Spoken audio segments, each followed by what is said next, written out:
Kami rindu Tuhan, Kau melawat umat-Mu. Beri kami telinga seorang murid, lidah seorang murid buat hamba-Mu untuk menyampaikan firman-Mu. Dalam nama Yesus. Amin. Puji Tuhan, ambil Alkitab dan catatan seperti biasa. Langsung saja kepada renungan hari ini, saya beri judul, Ya Sudahlah. Masih ada benang merahnya dari episode saat teduh yang lalu, karena saya mau elaborasi, saya mau kembangkan lagi, karena itu penting sekali. Itu menjadi rema, bahasa sorga. Ingat? Yang sebelum ini saya sampaikan apa? Ya sudahlah, harus bisa move on, harus bisa lanjut kehidupan. Jangan mau berada di kubangan yang sama, ya. Coba katakan pada kiri kanannya, ya sudahlah. Apapun terjadi di hidupmu, ya sudahlah. Ya, percaya Tuhan pasti akan memberkati lagi. Kita buka ayatnya di 1 Samuel pasal yang ke-25. Kali ini kita belajar dari seorang tokoh lagi, yaitu Daud. Ada Abigail, ada Nabal, tambahan beberapa pemeran ya dalam cerita. 1 Samuel 25, judulnya Daud, Nabal, dan Abigail. 1 Samuel 25 ayat yang ke-21, pembacaan kita nanti akan sampai ayat 31, 10 ayat hari ini. Ambil catatan. Saya berikan suatu subtema yaitu seni melepaskan. Jadi penting sekali to let go. Nah sekarang saya akan elaborasi, saya kembangkan. Kemarin saya hanya singgung sebagai poin ketiga di episode yang lalu, yang kali ini saya akan jadikan ini tema utama. Saya akan lebih terperinci menjelaskan pada Anda gimana melepaskan dalam jiwa Anda supaya jangan sampai ada satupun di antara kita rohnya terbelenggu. Karena Tuhan itu mau membawa Anda bukan hanya naik atas, tapi maju dalam kehidupan ini. Jalan Tuhan itu depan. Anda perhatikan nggak? Paulus menulis tentang susunan perlengkapan senjata Allah, ada satu bagian tubuh atau badan anak Tuhan yang tidak dilindungi. Tidak ada yang namanya perlengkapan senjata untuk bagian tubuh itu. Mau tahu apa nggak? Di mana nggak? Punggung nggak ada. Jangan lari dari panggilan. Jangan mundur. Jangan lari ke belakang. Sebab tidak ada perlindungan. Jalan Tuhan itu maju. Karena itu penting sekali untuk kita bisa berkata, ya sudahlah, bukan hanya kepada orang lain, pada diri sendiri. Ya sudahlah. Ya. Ayat 21, Daud tadinya telah berkata, sia-sialah aku melindungi segala kepunyaan orang ini di padang gurun, sehingga tidak ada sesuatu pun yang hilang dari segala kepunyaannya. Ia membalas kebaikanku dengan kejahatan. Beginilah kiranya Allah menghukum Daud. Daud bicara tentang dirinya. Bahkan lebih lagi daripada itu, jika ku tinggalkan hidup sampai pagi, seorang laki-laki saja pun dari semua yang ada padanya. Daud marah. Wih, orang yang mengejar hati Allah, seorang yang berkenan di hati Tuhan bisa marah kesumat seperti ini. Ada apa ya? Ceritanya terlalu panjang, kita tidak punya banyak waktu. Jadi saya rangkumkan begini aja supaya Anda mengerti. Ada seorang kaya raya di daerah Karmel di Israel, namanya Nabal. Nabal itu meremah sekali dengan bebal. Memang gitu orangnya. Orang ini jahat dan kasar. Ini orang kaya sekali. Nah Daud itu kan pelarian.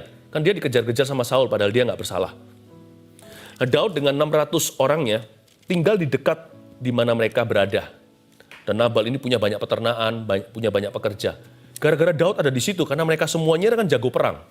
Daud ini kan gagah perkasa. Saul membunuh beribu, Daud berlaksa-laksa. Gara-gara itu, penyamun, perampok gak berani dekat. Mereka kecipratan berkat. Nah Daud ini suatu hari, lumrah lah ya. Dia memberikan security, satpam aja dapat gaji. Dia bilang, cukup kasih anak-anakku ini makan bungkusan atau apa, supaya mereka gak kelaparan. Dibalas, dijawab dengan sangat sarkas. Sangat keras. Daud ngamuk. Dia marah sekali, sia-sia aku lindungi orang ini. Bukannya benefitnya di dia, apa artinya nasi bungkusan? Daud itu nggak minta-minta. Cuman kan fair gitu ya. Fair juga selalu ada timbal balik kan. Tips memang mungkin sudah diberikan service charge. Tapi kalau orang itu melakukan tugas yang baik, waiter jangan lupa kita berikan uang kecil. Itu uang besar buat mereka.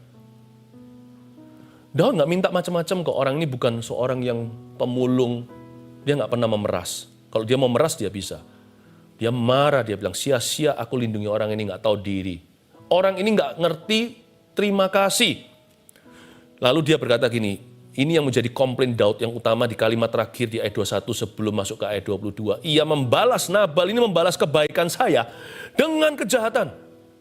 Gimana caranya kita bisa move on ya, tidak terjebak dalam kubangan yang setan siapkan dalam jiwa kita. Kalau kita nggak bisa maju di dalam roh kita nggak bisa maju dalam alam nyata. Banyak orang itu stagnan di luar karena dia stagnan di dalam. Iya kan? Alkitab selalu begitu, mengajarkan kepada kita, selalu perbaiki dalam dulu. Apa yang saya sampaikan ini, mungkin tidak langsung menyelesaikan gejalamu. Apapun yang Anda alami, simptomnya, itu bukan simptomnya yang saya fokuskan. Tapi akarnya itu di hatimu. Nah saat ini, saat teduh, saya sedang mengurusi hati Anda dengan Roh Kudus. Kalau itu beres, luar itu akan mengalami terobosan. Penting sekali untuk seseorang bisa berkata, ya sudahlah kepada dirinya, kepada masa lalunya, bahkan kepada pengalaman-pengalamannya yang menahan dia hari ini tidak bisa maju. Dan dia harus bisa juga bicara kepada orang lain, ya sudahlah. Dia bisa menghibur orang yang ada di kanan kirinya. Orang berhati besar itu susah cari. Nah, bagaimana caranya kita menang dalam jiwa kita dan kita bisa berkata, sudahlah. Kalau nomor satu, tulis ini. Kalau kita percaya kebaikan kita ada pada Tuhan. Kebaikan kita itu ada pada Tuhan. Kalau Anda berbuat baik kepada orang lain, jangan pamrih. Apalagi hari-hari ini. Perbuatan baik itu nggak ada imbalannya. Benar.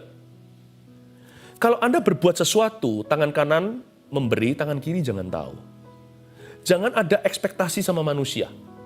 Karena nanti kecewa. Jadi kalau kita mau berbuat baik, do it for Jesus. Lakukan untuk Yesus. Dan percaya bahwa kebaikanmu sudah dipandang Tuhan. Itu cukup bagimu. Kebaikan kita sudah ada padanya. Itu saja. Kalau nggak gitu seperti Daud ini, jebakan jiwa. Dia hampir bersalah loh. Ini Daud mau bunuh orang ini. Karena Daud merasa rugi waktu bantu si Nabal itu. Dan dia juga merasa rugi hati. Udah rugi waktu, rugi emosi.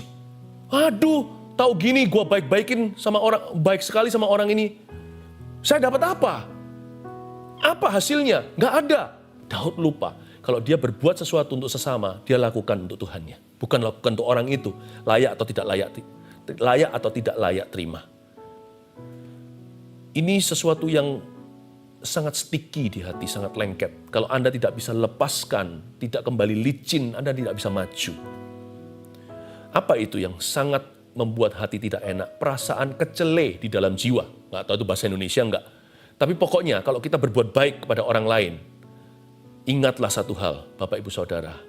Hanya ada satu penonton kita, one audience, that is Jesus Christ, Yesus Kristus. Hari-hari ini juga hati-hati ya. Kalau ada orang mau pinjam uang sama Anda, kalau Anda tidak siap sampai uangnya nggak kembali, jangan pinjamkan. Kalau Anda pinjamkan, sesuaikan dengan kemampuan. Orang mau pinjam Rp1.000, contohnya omong kosong nih. Anda cuma punya 5.000, itu yang Anda rela atau Anda mampu ya kasih 5.000. Dia kembalikan, semoga. Anda tetap harus minta berkata, ya ini saya pinjamkan cuma mampu sekian. Tapi kalau nggak kembali, Anda harus ready. Hari-hari ini kalau pinjemin orang, siap-siap tidak nampak lagi itu uang. Karena ini zaman susah. Karena itu jangan sampai akhirnya kecewa sama Tuhan. Padahal hikmat itu ada. Ya, tapi lebih baik lagi adalah jangan kita suka pinjam-pinjam sama orang. Sebab Tuhan berkata orang benar. Nah kita ini orang benar atau orang salah? Kalau kita orang benar, anak cucu kita pun tidak minta-minta roti. Jangan biasakan begitu. Berani untuk bayar harga. Berani untuk setia. Berani untuk tabung pelan-pelan. Berani menderita. Berani sengsara. Asal jadi orang benar.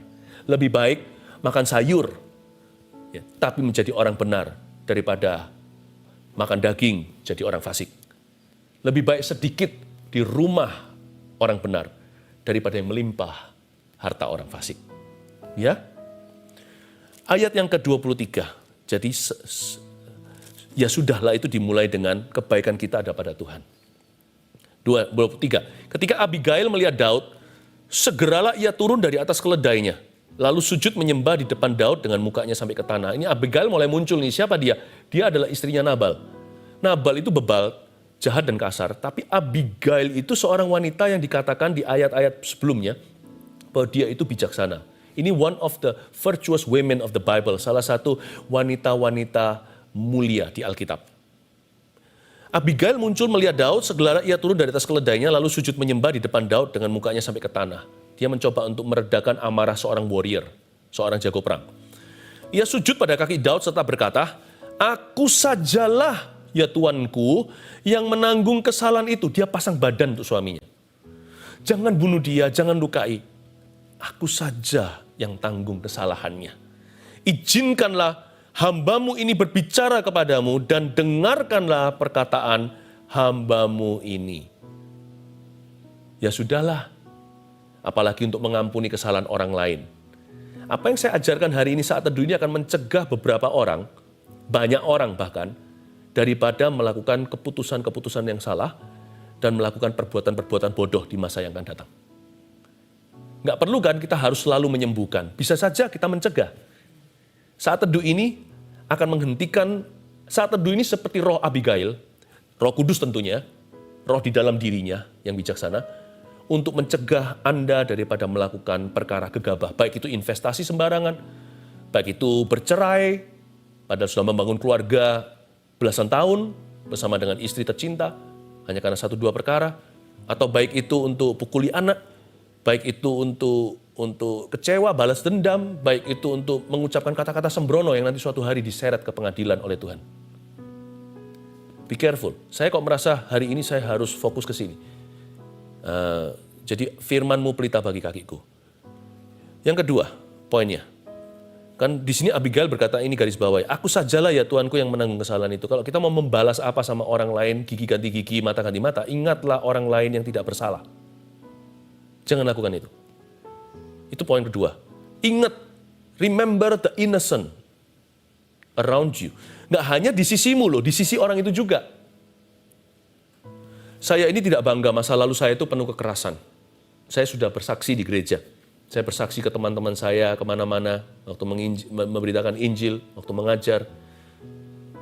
Jemaat yang saya gembalakan kurang lebih pada tahu, lewat kesaksian hidup saya dulu itu gimana diselamatkan oleh Tuhan Yesus. Tapi saya ceritakan satu aja ya, dan saya menyesal nih selama-lamanya, sekalipun saya tidak tertuduh karena Tuhan sudah ampuni. Waktu itu saya tidak tahu apa yang saya perbuat.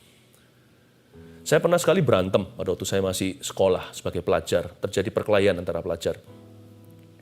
Saya pukul satu orang, saya masih ingat. Nah, saya pukul dia itu sampai cukup mengerikan, sampai bagian tertentu di badannya itu membusuk waktu saya pukuli. Dan membuat saya tersentak, sekalipun saya orang jahat. Waktu itu ya, saya belum kenal Tuhan. Membuat saya tersentak adalah kelihatan adiknya dia, melihat dari pinggir. Setelah itu saya menoleh dan melihat dia menangis, lihat kakaknya dipukul oleh saya. Sama-sama sebenarnya fair game, kita berantem kok. Dia juga bisa pukul saya juga punya adik, saya juga punya kakak. Tapi pada waktu saya lihat adiknya menangis terseduh-seduh dan mohon ampun, waktu saya pukulin orang yang dia cintai, saya jadi ingat, semenjengkelkannya orang tertentu, patut dihukum oleh Allah. Bahkan kalau perlu Anda ingin main hakim sendiri, ingatlah masih ada orang lain tidak bersalah di sekelilingnya. Sebelum Anda membuat sesuatu gegabah, ingat orang lain dulu bahwa orang itu juga Yesus mati baginya. Apalagi orang yang tidak salah di sekelilingnya. Jangan, belum lagi terhitung orang yang tidak salah di sekelilingmu, yang akan jadi korban karenanya. Saya bodoh sekali, saya pikir kalau mama saya tahu bagaimana papa mama saya, pasti sedih punya anak saya begini. Tapi puji Tuhan, itu masa lalu, yang lama sudah berlalu, yang baru sudah datang. Tuhan sudah selamatkan saya dari cara hidup yang sia-sia. Ingatlah Abigail sebelum kau bunuh Nabal. Remember that. Ayat yang ke-25. Ini perkataan Abigail.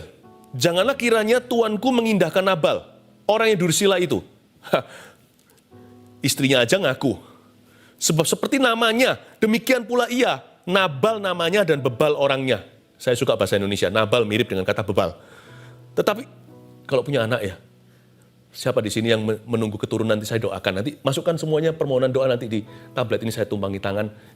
Tempat sepakat adalah tempat berkat. Mari kita percaya Tuhan bisa memberikan anak cucu. Tapi janji ya, jangan kasih nama Nabal. Jelek sekali nama itu.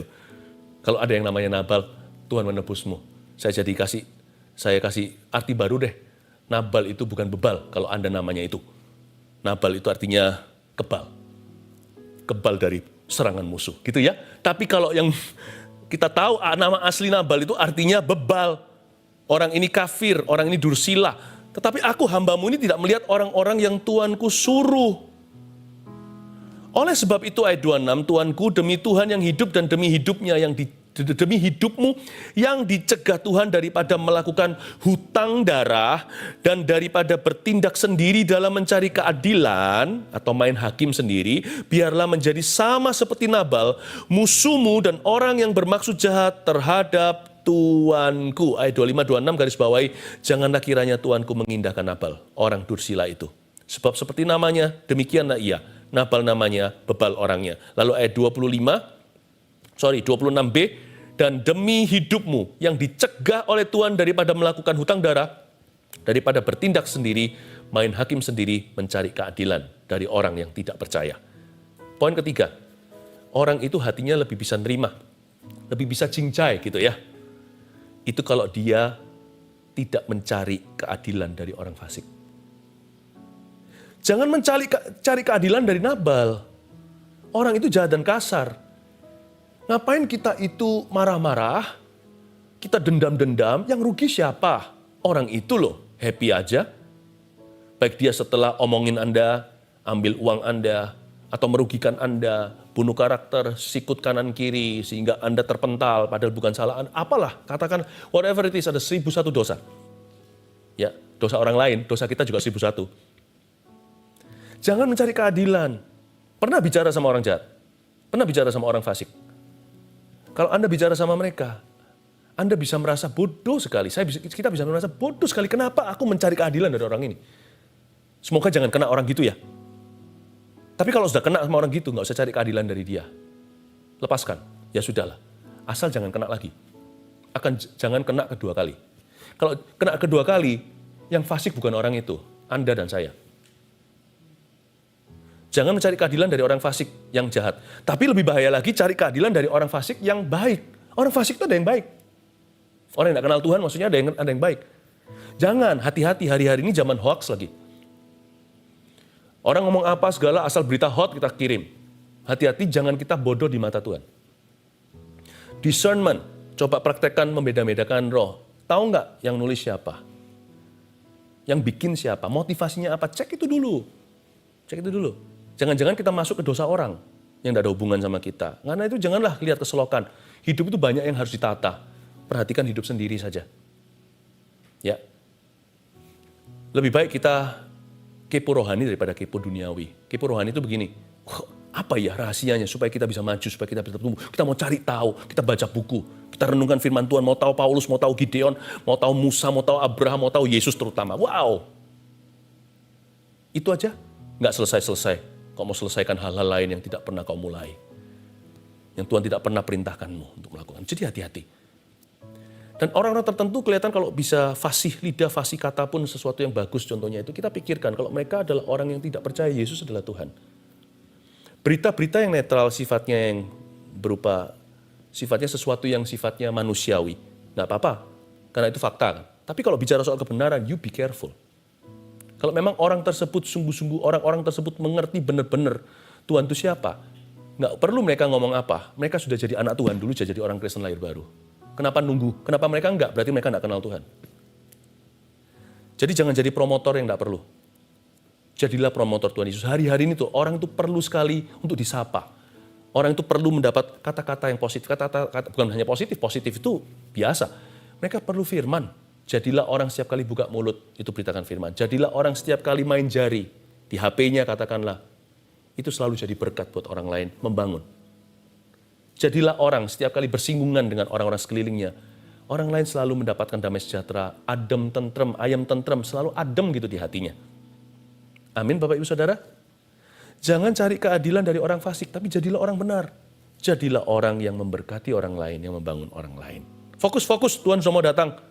Atau Anda dan saya sudah mau mati. Loh, kapan matinya? Kan masih panjang umur. 80 tahun pun itu pendek loh usia. Singkat hidup kita. Anda bangun apa dalam hidup ini? Anda kejar apa? Apa visimu? Apa tujuanmu? Tanya Tuhan Yesus. Amin. Jaga hati dengan segala waspada, karena berkat akan tiba. Nah, kalau berkat tiba, jangan kita beda jadi orang setelahnya. Jangan mencari keadilan dari orang fasik. Ayat 27. Oleh sebab itu, pemberian yang dibawa kepada tuanku oleh budakmu itu, biarlah diberikan kepada orang-orang yang mengikuti tuanku. Jadi Abigail membawa kado-kado, makanan-makanan. Ampunilah kiranya kecerobohan hambamu ini. Dia minta ampun untuk Nabal. Sebab pastilah Tuhan akan membangun bagi tuanku keturunan yang teguh, karena tuanku ini melakukan perang Tuhan dan tidak ada yang jahat terdapat padamu selama hidupmu. I love this. Ayat 26 itu dahsyat sekali. Abigail berkata, ampunilah ya Tuan Daud, ampunilah kiranya kecerobohan hambamu itu. Nabal itu. Sebab dia kasih kata sebab ini kuncinya, dia membuat perbedaan. Kalau ampunilah saja, berat terus terang. Ampunilah saja, wah rasanya gak rela. Gak bisa bilang ya sudahlah, kecuali ada sebabnya. Nah di sini dia kuncinya. Ampunilah kiranya sebab pastilah Tuhan akan membangun bagi tuanku. Yang keempat, ampuni dengan visi. Jangan hanya ampuni, itu yang membuat susah mengampuni. Ampuni dengan visi di hati. Katakan begini pada dirimu sendiri, Tuhan akan memakai saya. Jadi saya harus ampuni hari ini. Karena besok aku akan dipakai oleh Allah. Dengar Yosua pasal 1 ketika Tuhan berfirman kepadanya. Siapkan dirimu, bahkan disuruh sunat seluruh bangsa Israel di Gilgal sebelum masuk ke Kanaan. Siapkan dirimu, besok aku akan melakukan mujizat. Katakan pada dirimu sendiri. Kalau kita disakiti atau kita harus melepaskan sesuatu dan berkata, ya sudahlah atas suatu keadaan. Kadang-kadang bukan bicara soal kesalahan orang. Kadang-kadang kesalahan kita sendiri, mengampuni diri sendiri itu juga sama penting. Kita tuh gak pernah lewat dari kubangan itu loh. Seperti yang saya katakan yang lalu. Selalu masuk ke dalam lingkaran setan, terjebak dalam pembuktian diri, tambah mencoba, semakin berusaha dan berupaya untuk membuktikan dirinya, semakin runyam keadaannya. Ya kan? Coba kalau masakan itu salah, coba diperbaiki lagi. Tambah gak keruan jadi makanan apa. Kalau Anda dan saya seperti itu, ampuni dirimu sendiri, sudah lewatkan. Lupakan yang lalu, mengarah pada tujuan dengan mata memandang pada Yesus. Ya. Katakan pada dirimu sendiri, sebab esok hari Tuhan akan memakai saya. Anda tiba-tiba dapat kekuatan karena sukacita. Fondasinya bukan hukum Taurat saja atau bukan karena sebuah perintah. Tapi ada janji Tuhan yang menyertai. Katakan pada dirimu sendiri, oh aku harus ampuni. Why? Mengapa? Karena keluargaku akan diberkati setelah ini. Langsung rasa seperti ada setrum sorga. Naik turun badan kita, up and down, memberi kita kekuatan baru. Ampuni itu harus dengan visi. Lupakan masa lalu itu harus dengan memandang masa depan. Ya. Siapa bilang masa lalu kita semuanya itu, masa lalu kita tidak berguna sama sekali? Masa lalu kita itu juga berguna. Berguna memotivasi kita untuk mencari apa yang di depan kita. Dan masa depan punya visi itu penting sekali daripada kita hidup itu merana, putar-putar di padang gurun tanpa tujuan, nanti meronta-ronta imannya. Memandang masa depan itu memberikan kita kekuatan untuk bisa melupakan masa lalu. Alfa Omega harus dijaga dalam hidupmu. Terakhir, ayat yang ke-29 sampai 31.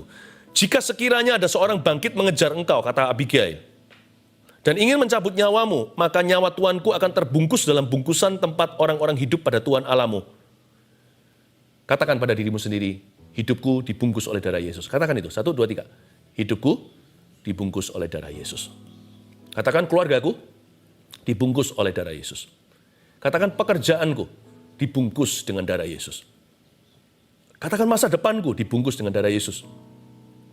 Katakan keturunanku dibungkus dengan darah Yesus. Katakan imanku dibungkus dengan darah Yesus. Itu janji Allah.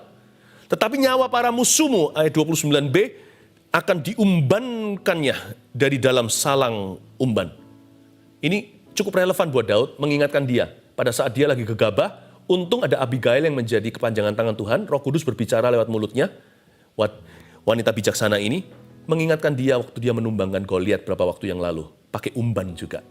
Dia berkata, nasibnya akan sama dengan Goliat, cuman caranya beda nanti Tuhan bekerja. Dia bilang sama Daud, ingat umban, remember how God helped you in the past. Stay faithful. Tetaplah setia. Karena lain kali tetap akan sama. Tuhan akan memberi kemenangan. Tuhan itu suka sekali memberi kemenangan. Ya, itu hobinya Tuhan. Jadi tenanglah, hidupmu pasti menang.